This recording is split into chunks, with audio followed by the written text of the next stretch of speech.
I think one of the hardest parts for me of having Crohn's disease, especially as a young person, was that for the most part, the disease is invisible. You can't tell what's going on in my intestines. The only visible part to anybody else but me was my weight.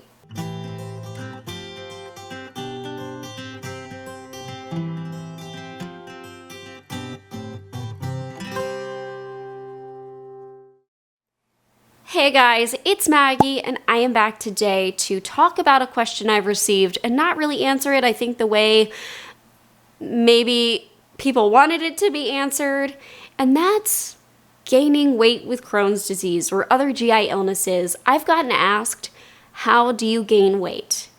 And man, oh man, that is a hard question, and it's a question that I've asked myself the whole 20 plus years I've had this disease. I was diagnosed at the age of 11, had symptoms at 8 years old, and it's been the thing that, at least in childhood, my doctor pressed me to do, and it was not good. So I wanted to talk a little bit about this question, and hopefully I can reframe it for you in a positive way, because gaining weight, losing weight, I think is such a hard thing for people. And I do want to preface this video by saying I will talk just a little bit about eating disorders and struggles with eating and food and the negative light we can put on food. I'm going to talk about all that in this video. I've talked a little bit in the past about my experience growing up with a GI doctor that really was not the best. And I go into far more detail about the eating disorder aspect of this in other videos. I'm just going to touch on it lightly in this video, so I just wanted to let you know ahead of time. So my weight has always been something that I have struggled with. It has always made me self-conscious. It's always been the main thing with my Crohn's disease that just felt like it was so on display, because having Crohn's as a young person, pretty severe Crohn's, when I was diagnosed, I had inflammation from my esophagus all the way down to my rectum. It was everywhere. I had a GI doctor that really focused on the number on the scale, did not focus on the symptoms, did not focus on the bleeding I was having, the nausea I was having, the fact that my abdomen was rock solid and I couldn't go to the bathroom. They were concerned about my weight. And I sort of get it, because at that age, I was around 11, 12 years old. The panic sets in that this child is not going to hit certain milestones and she will be delayed for her life. She'll be small and she will hit puberty much later. All of this happened. Like, I am not a large person. I am barely 5 foot tall, and I didn't get my period until I was 15. So all of that fear, it happened anyway, despite throwing a world of calories at me. And as I've entered adulthood and, I became a nurse, I wound up working on the same exact floor in the same exact hospital that I was a patient. And I got to care for all the different patients on that floor, including the Crohn's disease kids, but also including eating disorder children. The way I said that made it seem like I was labeling people as their disease. I'm trying to inform you as like, that's what they had going on. That's why they were at the hospital. I should know I'm more than Crohn's. But there were certain protocols, there were certain treatments that overlapped between IBD patients and, children that were there for eating disorders. But the way that they were used were a little bit different. And as I've grown into adulthood and I reflect back on that, I realized some of those treatments, including feeding tubes, the way that they were used with me, the way that they were implemented, fell in line with the eating disorder protocol and not IBD. And I just thought about that recently, and it kind of broke my heart. I just don't want people to feel the way that I did as a kid. Anyways, I get it though. I get why people focus on weight so much with these GI illnesses. It's because it's the first thing you see when you look at a person. I remember, seeing family at Christmas parties who hadn't seen me for months, and They would give me the up and down look and go, "Ooh, are you feeling okay?" It's what people base your health on because it's the only thing they see. And as I've entered adulthood and, had much better GI doctors, I have really learned, number one lesson here is do not associate your weight with health. They are not always in line with each other. Just because you get to a certain healthy weight doesn't necessarily mean that your insides are healthy. So making that goal of like, if I can just get to this weight, if I can just make it to this number on the scale, I'll be good. That was never going to be the truth for me, and that's how I was treated as a child. But as I've had adult GI doctors, the focus has really been, how is your Crohn's doing? If we can get the Crohn's under control, then you're much more likely to reach that healthy number on the scale, whatever that may be. So I've really changed my thought process of being so worried about the number on the scale to, how is the Crohn's doing? How am I really feeling? Obviously, getting your disease under control, it's a lot harder to do than me just saying it on camera to you, like, oh, just go get better. Just go get your disease normal. No, that's not how any of this works. And for myself, that's not how it worked.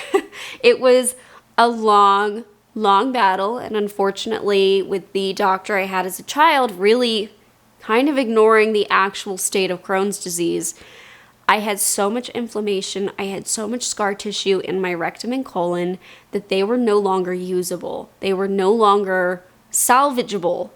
And for me, it took getting rid of all of that and getting an ostomy to really get back to a healthy me. That's not the answer for everybody.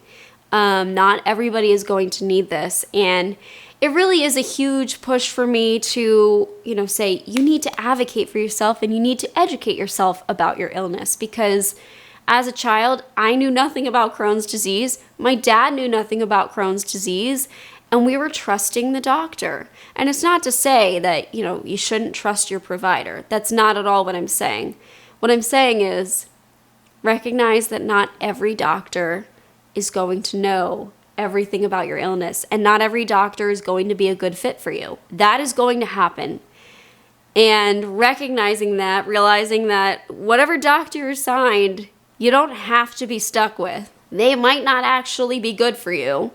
That has been huge. When I went to nursing school, that's really when I became interested in learning about the disease, learning about all of it. What do the labs say? What are the numbers that are good? What are the bad numbers? What symptoms and signs should I be looking out for different complications? That has really helped me be able to advocate for myself in the hospital. So I know, exactly why things were being done the way they were being done for me. And if I didn't, it helped me to ask the right questions to better understand. After all of this, and because, food and your weight are often at least a little bit correlated, I really, really had to work on my relationship with food. And that has continued into today. I don't talk about it a lot because I know that there are a lot of people out there that struggle with eating disorders, and talking about this can be, a problem for them. I restricted food so much as a child, not because I thought I had an eating disorder like my GI did. Editing Maggie cutting in here, I apologize. I wanted to avoid using specific eating disorder names, but I think in this clip particularly, it will be helpful because there are certain GI illnesses, because we have certain symptoms from food. People can sometimes get avoidant restricted eating disorders. That is not what my doctor thought I had. She thought I had anorexia nervosa. She named the full name and wanted me to go to a psychiatrist to get an official diagnosis with it. Thankfully, unthankfully, symptoms came to a head where I became so obstructed I wound up in the ER. And my lovely surgeon that did my ostomy was the one that discovered my very, very severe rectal stricture. And he dilated it, and it was the first time I used the bathroom in months, and it was the first full meal that I had eaten in a very long time. And from that moment on, my father, I knew that I did not have AN. So I just wanted to clarify that in this one clip. Okay, back to me. But because either food caused pain or food caused me to throw up, I was so severely obstructed and nobody would figure that out for me. So I knew that if I ate, I would throw up. I didn't want to throw up. So that led to, me doing a lot of stuff, and I'm not going to talk about it here. I've talked about it in other videos, but things that fell in line with eating disorders. I had worked with a dietitian as a pediatric patient too, and along with the GI, I was told to use calorie powders, add it to mashed potatoes, add it to everything to help just get more calories into me. I was told to use heavy cream as the milk on my cereal. I was told just like all this stuff that made food disgusting. I was told to drink all of the different protein shakes and the high calorie Ensures and Boosts and Carnation Instant Breakfast. There's a reason I do not like any of those to this day. It became my only diet. I was not eating real food for a number of months. So, I for a long time I was trained that I had to drink these things, eat these things in order to be healthy.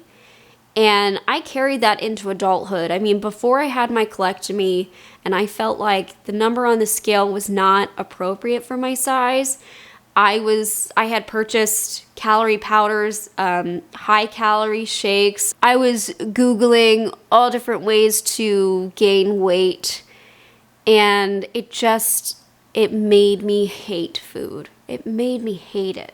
I was trying all those things, and as I've learned now, they don't work for me. I have an ostomy. Anything liquid does not stay with me very long. Anything with a lot of sugar in it doesn't stay with me very long. But it's what had been drilled in my head, like that's how you're going to be healthy, that's how you're going to gain weight. And when even with all that stuff, all the shakes, all the calorie powders and whatnot, and that was not working, I had to take a step back and look at my overall health and realize there is a reason. There's a reason behind this. It made me ask myself, how is your Crohn's doing? How is your actual health doing? And when I did that, I realized, I still have a colon and rectum that's very diseased. I had the ostomy at this point, but I still had the organs technically that were the problem. And that was part of what pushed me to go to a colorectal surgeon, have them take a look at it and see, should I get rid of it? And when they said, yeah, you should get rid of this, that was my sign. I said, I have all this unhealthy organ tissue in me that isn't doing anything for me. I'm never going to be reconnected. I will never go to the bathroom normally again because of how damaged all of this was. The inflammation was outside. Like, it was to my anus. I could see it on the outside. There was no saving it. I would never go to the bathroom normally. And that's when I made that decision. I said, you know what, let's try it. Let's get rid of the bad stuff and see if that helps. And that surgery was kind of hard in a way that I didn't really expect. It was this question that I asked my PA before the surgery. And it's still that me focusing on this stupid number on the scale. I asked, how much weight do you think I'm going to lose getting the colon out? And I was told, it could be up to 5 pounds depending on how inflamed it is. And that really worried me. I was like, I can't go down 5 pounds on the scale. That is terrifying to me. Ignoring the fact that this was a dying, diseased organ that was just a red mess of ugh. Just ignore that fact. I was more worried about the number. With everything, the way that I felt, the way that I was producing mucus from that organ, I was in the bathroom all the time. I still went through with it. I still said, you know what? No, we need to get rid of this. It is a bad organ and we need to just get this done to feel better. That was my hope. And this is something that I did. I don't know if I've mentioned this on YouTube before. This is something I had Zach do. I had him take photos of me with little to no clothing on because I wanted to see what my body would look like before and after. It's something that I did before my very first surgery. I took a picture of my belly because it was the last time I'd see it unscarred. And so I had Zach do that, but I did like a full body thing because I wanted to see the difference in my body. And the funny thing is that, you know, before I had this surgery, I still felt like that little girl who had a eating disorder put on her head. That was like a woman stuck in a child's body. That's how I felt. And what I noticed after surgery, this is so random, but I had hips. Kind of seemed like the colon had my whole belly inflamed, and I didn't really realize it. I didn't realize I was bloated. I've been dealing with that my whole life, it feels like. But after I had it taken out, and you know, the swelling from surgery went down and a few weeks passed, I had Zach take more photos, and we both pointed out, we go, huh, your waist is like a little more in. You have noticeable hips now. And I was like, there's the body. There's the womanly body starting to show herself after all these years. What I had hoped for as a kid, I realized that the healthy body was starting to show through. And while my weight did jump down just a little bit on the scale, it bounced back pretty quickly after that surgery because it kind of seemed like my body wasn't putting all of its energy towards a dying organ. It started to feed me, you know, the rest of me. It really reinforced for me that I need to pay attention to how my Crohn's disease is doing, how my overall health is doing, and stop focusing on what the number on the scale says. Then about a year ago, you know, I started to feel sick. My weight started to go down again, and I got so worried. It's something that I don't think will ever leave me. I'll always be concerned about that stupid number and my weight. My weight started to go down a little bit, and so did my health. I was feeling sick, but I kept ignoring it. I kept just thinking like, well, maybe I just need to eat more. Maybe I just need to eat more. And eventually got to a point where I couldn't ignore the symptoms. You know, the GI symptoms were rampant. And I finally went to a GI again, and they said, you know, I think you're a little bit dehydrated. And so got on IV fluids. My weight started to go back up. I also took a step back to look at my diet. I've spoken a little bit about this, but I was pescatarian for a number of years and felt, I don't know, I did it not because of health. I did it for animals, and I wish I could be vegetarian. Like I really do. But I felt like I had let my diet get so restricted, and my focus for gaining weight really was still just like, let's get calories in, let's just do all the calories, not recognizing that I had some certain deficiencies, things that I was not getting enough of, particularly protein. Just because pescatarian, you eat a lot of fish, and there are other ways to get protein, but they didn't really work for me. Nothing really stayed with my ostomy very long. And so I took a look at that, and I said, you know what, let's try taking a step back from that. Let's try opening up the diet again and see what happens. And I found certain sources of protein that worked a little bit better for me, like chicken, and I gained 10 pounds. Like that. It was the first time, I mean, this is truly in a long, long time. Right now, where I'm at, feels like the healthiest state that I have been in. I don't have a diseased colon. I'm managing my hydration levels. I'm now working with a dietitian and trying to make sure I'm reaching all of the different nutrients that I need, that human bodies need to succeed. And I'm seeing a GI doctor who is more concerned about my disease than he is what the scale says. And last time I went to my GI doctor, it was the first time I've ever asked a doctor, what should my goal weight be? I've never asked that before, and I think it's really important to maybe put a goal in place and not just go on this vague, like, just gain more weight. But I asked, what should my goal weight be? And, you know, feeling like I'm in a good spot, I feel really good Crohn's-wise. He said, you're at it. You're there. I've been so used to people saying you need to gain weight, you need to gain weight. And this doctor just said, well, look at your height. Look at how you're feeling. You're there. You're at a good weight. You feel good? I said, yeah. You're there. That was so huge. So now I'm looking at, you know, How do I feel? Does it feel like my Crohn's disease and other health issues, do they feel like they're under control? And my answer right now is yes. Am I putting the enjoyment back into food? That's been something I've really tried to focus on. When I sit down to dinner with Zach, am I excited to eat whatever we're eating? Or am I like just trying to stuff it in because I need the nutrients or I need the calories? And because I've recently said, you know what, I want to get into cooking. I want to try different recipes and different flavors and stuff. It really has been, I'm excited for meals. I'm excited to eat something that tastes really good, that I'm going to enjoy, and there isn't the pressure of, let me go look at the scale afterwards. Let me worry about the number. Let me worry about the amount of calories in this meal. It has been, am I enjoying it? And I've also thought a lot about, like, do I feel like the doctor I'm with is caring for my disease? And that has been yes. That has been a yes for the last few years, thankfully. I've been very fortunate with my adult doctors in that they care about the disease. They recognize I have Crohn's. What a bizarre concept to see a GI doctor that says, oh, you've got Crohn's disease, and not just labeling me with an eating disorder because I'm thin. And, you know, working with a dietitian now, am I getting the nutrients that human bodies need to survive? And it's not me counting the amount of protein or carbs or whatever. It's me looking at a meal and going, is this a well-rounded, tasty meal?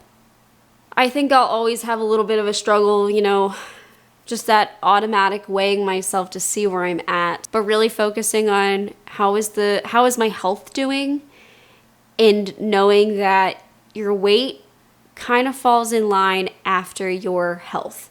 You need to focus on your health first. You need to make sure that you're feeling good, because if you aren't, if you're sick, if you have active Crohn's disease, it's going to make everything else a lot harder. I know this is a long video of me chatting, but when I get questions of people just desperate to gain weight, I just don't want them to feel alone. Like this happens to a lot of people on both spectrums, whether you're underweight or overweight, or you just don't feel like you're in the right spot. Please focus on your health and make sure that if you have GI illness, that it is being properly cared for, and that you have a doctor that's listening to you and working with you to make sure that the disease is being taken care of. Because just throwing calories at stuff doesn't work. It doesn't. It really doesn't. And it has been a long battle for me to learn that. Anyways, I appreciate you guys watching this video. Thank you so much for watching. And please share your thoughts below if you've dealt with similar things, similar weight issues. There are many out there that do. So, all right, guys. I'll see you very soon. Bye, guys.